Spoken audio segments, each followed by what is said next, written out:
os CDs. Esse foi um disco que eu ganhei em Nova York, simbolizando a venda de 45 milhões. É um troféu símbolo, né? Sei. De todos os vinis, né? Isso, vinis e cassetes, né? Vinis e cassetes. Exatamente.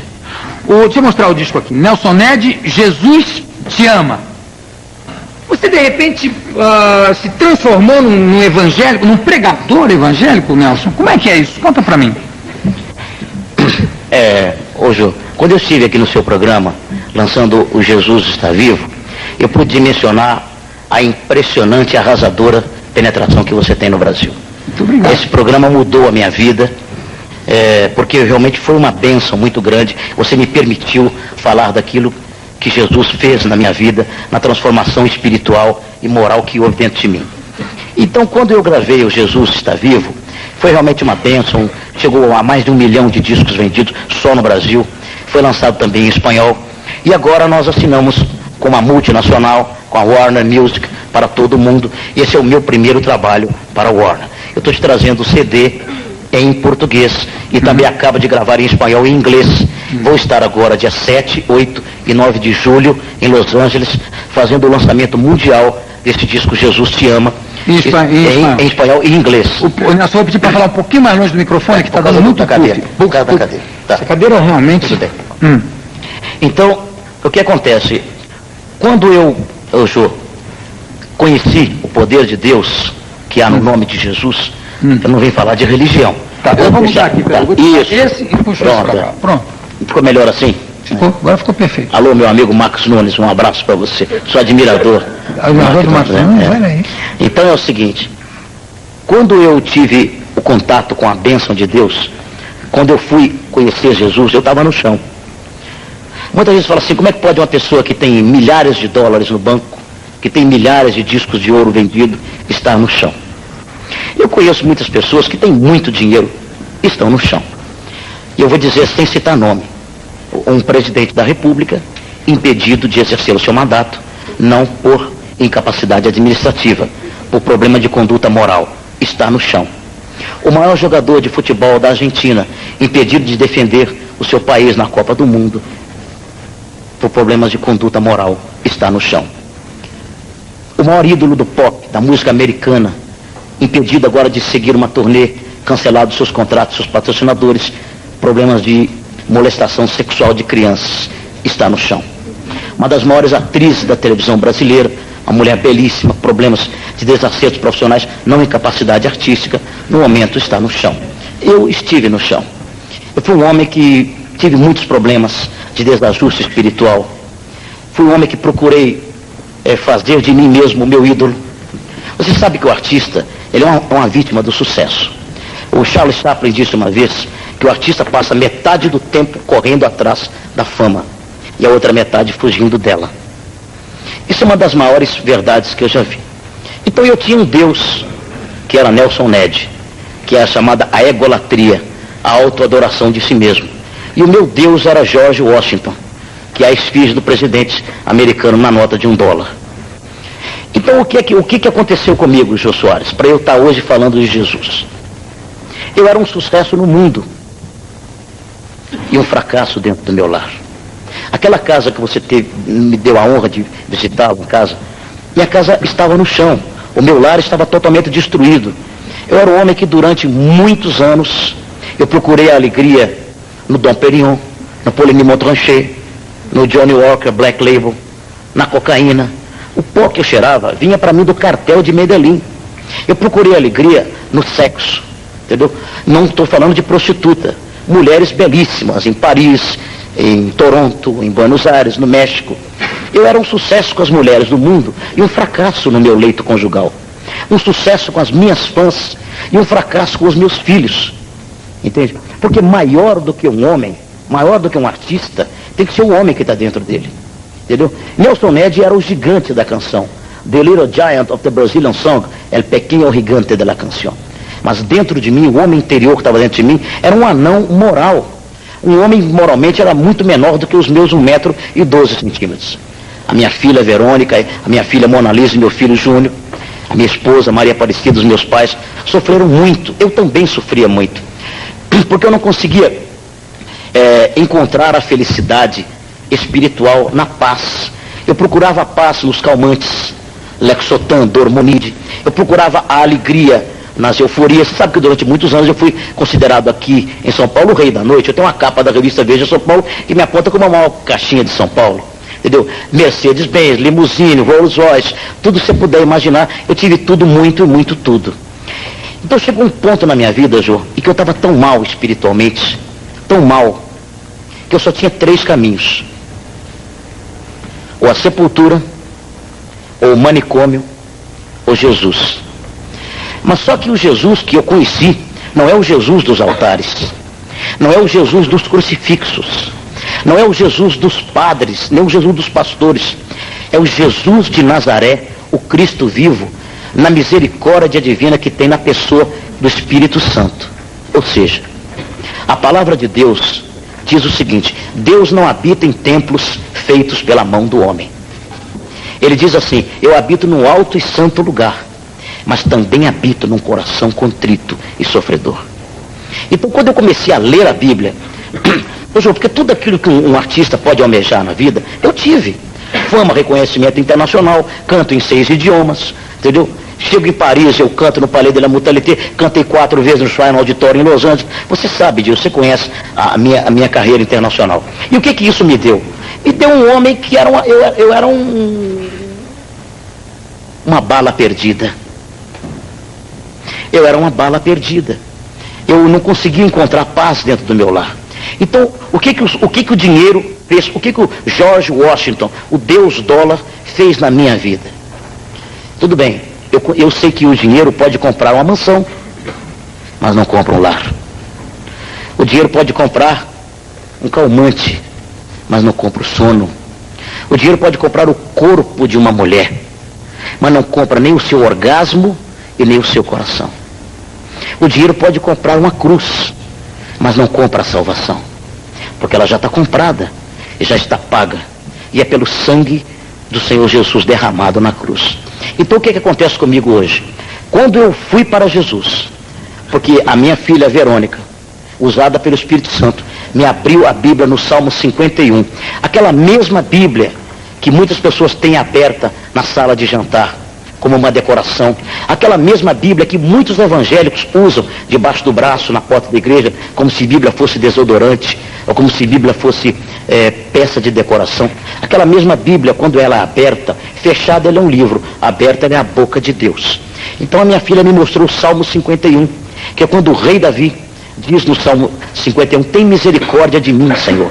Você sabe que naquela época o rei Davi estava para a sociedade como Bill Clinton hoje, o poder que havia em Israel e o rei Davi. Então ele disse o que? Cria em mim, ó Deus, um coração puro e renova dentro de mim um espírito reto. Eu falei, meu Deus, eu achei, o Espírito Santo me abriu os olhos. Esse coração que eu tenho não pode te servir. É um coração cheio de dólares, cheio de mulheres, cheio de limusines, cheio de BMW, cheio de Rolls Royce, cheio de discos de ouro. É um coração cheio de Nelson Ned. Não há espaço para ti aqui, Senhor. Muda o meu coração. Porque eu entendi, Jô Soares, que o grande rei Davi estava pedindo a Deus que fizesse um transplante espiritual nele, que mudasse o seu coração, que é através do arrependimento. Porque você só pode aceitar Jesus se você se arrepender de como você está, se você não está aí de acordo com você, se o Deus que está em você não está funcionando. Porque você pode falar o que você quiser, pode dizer o que você quiser, mas é na cama, é ali na hora da cama, é que é o grande confessionário. Você veja que o homem, ele faz tudo, ele consegue tantos progressos, mas as almofadas ainda continuam molhadas. Entendeu? Você é um homem que lida com o sucesso com tanta competência e tanta autoridade, você sabe que o sucesso é um perigo. O sucesso realmente é um perigo. E foi para mim um perigo. Agora, quando eu fui para Jesus, Jô Soares, hoje, eu digo para você, hoje eu deito e durmo. Hoje eu tenho uma paz, eu não preciso mais de Pouligny Montrachet, nem de Polifoussé, nem de Cristal Rosé. Eu não preciso mais cheirar pó, eu não preciso mais olhar para uma mulher. Hoje Deus restaurou o meu leito conjugal, restaurou a minha casa, restaurou o meu relacionamento com os meus filhos. Então hoje eu sou um sucesso dentro do meu lar. Hoje eu consegui espaço dentro da minha casa. Hoje eu recuperei a minha esposa para mim. Hoje ela é a minha namorada. bem, muito bem. E até que ponto você liga uma coisa à outra? Ou seja, a sua carreira a essa sua redescoberta de você? Aí que está. Você aonde você vai fazer uma turnê? Você durante o espetáculo, você também faz essa pregação que você fez aqui, por exemplo, você durante o espetáculo você faz também? Muito você bem. dá esse depoimento de vida, aliás, digamos assim. Exatamente. Então, hoje isso é a razão da minha vida. Porque, eu vou hoje, por exemplo, o Deus tem me usado, tem me chamado para cantar. Hoje eu canto para 1 milhão de pessoas, como tivemos agora no Vale do Anhangabaú, na Marcha para Jesus. 140 mil pessoas em Belo Horizonte. Agora nós vamos estar em Los Angeles, no Sport Arena. São 35 mil pessoas por noite, já está tudo vendido. Entendeu? Eu vou lá falar de Jesus. Eu tenho 3 discos evangélicos, né? 3 discos gospel, vamos falar assim, que lá é chamado Gospel Music, né? Que eu vou lançar esse agora, Jesus Te Ama, em espanhol e inglês. Aqui é gospel também? Tudo é totalmente para Jesus. Ninguém pode te amar como Jesus te ama, né? Nobody loves you like Jesus does. Então é o seguinte, quando eu vou nas multidões hoje, eu vou levado por congregações, por ministros do Evangelho. São homens que professam a mesma fé que eu. Eu não venho aqui no seu programa e nem vou em nenhum lugar falar de pastor. Eu não venho falar de religião. Eu não tenho religião. Eu tenho Jesus. Jesus não é uma religião. Jesus é uma pessoa. Aí que está o grande problema que eu não entendia antes, que quando as pessoas entendem, muda a vida da pessoa. Jesus, quando veio à Terra, ele não veio falar de religião. Quando ele perdoou Madalena, ele falou assim: onde estão os teus acusadores? Atirem a primeira pedra. Foram-se, Senhor. Então eu também não te condeno. Então esse Jesus vivo, porque Jesus está vivo, e quando você começa a ler a Bíblia, e eu sei que você conhece a palavra de Deus, que eu já vi você dá até de 10-0, e muita gente que vem aqui com a pretensão de falar da Bíblia, você sabe que Jesus está vivo, e que ele opera, e que ele transforma. E o que acontece hoje? Qual é a autoridade que me dá eu falar de Jesus? No que eu estou nomeado, constituído? Na minha regeneração moral, na minha alegria de viver, que hoje eu tenho a alegria das crianças. Eu não preciso mais da alegria induzida. Eu sei que agora nós estamos falando para milhões de pessoas que estão agora nos vendo no motel, como eu via o seu programa no motel, com 3 mulheres fazendo homenagem a 3, homenagem a 4, cheirando pó, arrepiando mesmo, lavando a égua. E me vendo lá na televisão. E te vendo na televisão. E então agora... Você vê esses lugares que eu frequento também. Então agora nesse momento que nós estamos aqui, é verdade, você não sabe, você sabe, lógico, a força que o programa de televisão tem, principalmente para levar agora essa mensagem. Eu quero agradecer a Deus pela tua vida. Eu já disse ontem para a Rita e digo para você, por mais uma vez, cara, você me permitir, num programa tão consagrado como o teu, um homem tão importante como você, me permitir hoje, eu sou apenas um servo do Deus Altíssimo, um homem cheio de defeitos, por dentro e por fora. Você me permitir ouvir falar de Jesus. Deus te abençoe. Nelson Ned, imagina, que é isso. Obrigado pelo teu testemunho. Conversei aqui com o Nelson Ned, que deu um testemunho comovente. Te agradeço demais. E eu vou pedir para você no final do programa cantar. Você vai cantar um gospel? Vou cantar o Because He Lives. Because He Lives. Obrigadíssimo pela tua presença. Daqui a pouco a gente volta.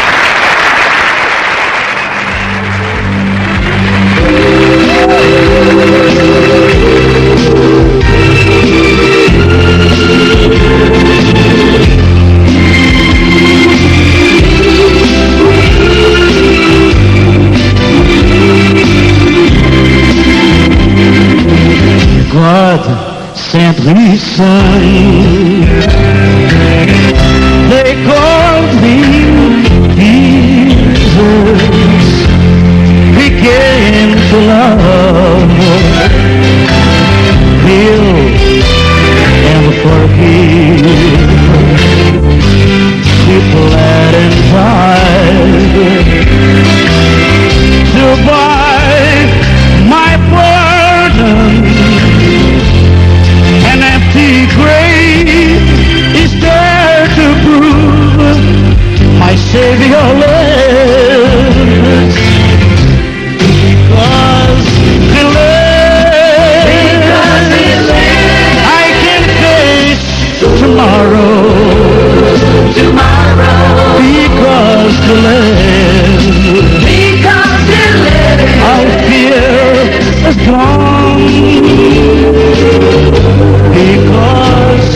I know who holds the future, and the life is worth the living just because he lives. Because he lives. And then one day I'll cross that river. I'll fight like swine, a war with pain. And then as death gives way to victory, I'll see the lights of glory, and I know we reign. Yes, he reigns. Because he lives. I face tomorrow. Tomorrow. Because he lives. Because he lives. All fear is gone. Because I know who holds my future, and life is worth